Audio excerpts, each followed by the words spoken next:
পটল কুমার গানওয়ালা। সকলের মানে? তুমি কার কথা বলছো সুজন? আমি তোমার কথাও বলছি অদিতি।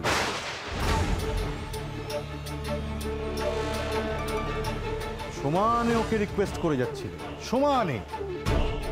আমার মনে হয়েছিল যে আমি যেহেতু ওকে মাছটা দিতে চাইছি তাই তুমি আমার উপরে রাগ দেখাচ্ছি, কিন্তু এখন বুঝতে পারছি সেটা নয়। কিন্তু বেয়ান সেটা জানবে কি করে? সেটাই তো, ঠাকুরপো পটল তো এই কথা আমাদের আগে বলেনি। সেই তো পটল, তুই কেন বলিসনি আমাদের?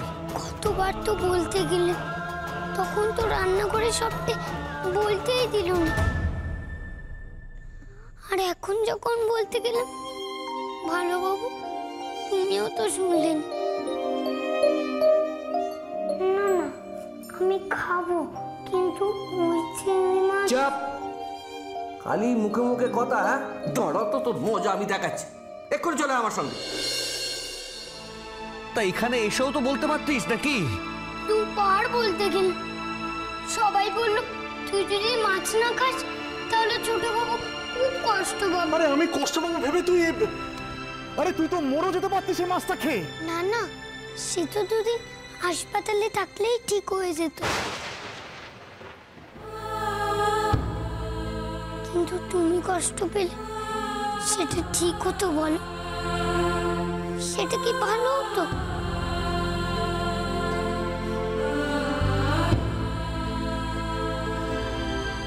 আচ্ছা দাদা, তোমার কি কোনো হুঁশ নেই?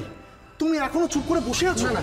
আরে ওকে উপরে নিয়ে যাও, বাথরুমে নিয়ে যাও, মুখটা ধুইয়ে দাও, তো শরীর টরীর খারাপ হয়ে যাবে তারপর। চল পটল, চল চল চল চল। তুই কোথায় যাচ্ছিস ছোটকু? আমি খাবো না। ঠাকুরপো, ঠাকুরপো আজকের দিনটা প্লিজ। সানিন্দা, সানিন্দা প্লিজ দেখো, আমি এত কষ্ট করে এত কিছু কুক। চুপ করুন আপনি, একদম চুপ করুন, দোহাই আপনার। বৌদি, আজকের দিনেও ওরা একজনের খাবার নষ্ট করলো, তাও আবার এইটুকু একটা বাচ্চার। আজকে ষষ্ঠী, ষষ্ঠী মানে জানেন আপনি? আজকের দিনে আপনি একজন মা হয়ে এইটুকু একটা বাচ্চাকে ওই মাছটা খাওয়াচ্ছিলেন যেটাতে ওর ওর সমস্যা হয়। না না, বিলিভ মি। চুপ করুন, একদম চুপ করুন আপনি। কোনো আমার মাকে এরকম ভাবে অপমান করতে পারো না সুজন। হ্যাঁ করতে পারি, নিশ্চয়ই করতে পারি। তোমার মা যদি নিজের সম্মানটা রাখতে না পারেন তাহলে আমি অপমানটা করতে পারি। অদিতি, এইটুকু একটা বাচ্চার মনে এভাবে বিষ মিশিয়ে যাচ্ছ তোমরা, ভুল করছো কিন্তু। একবার ভেবে দেখো তো, যদি আজকে এটা পটলের জায়গায় তুলি হতো তখন কি হতো? ভেবে দেখো এটা।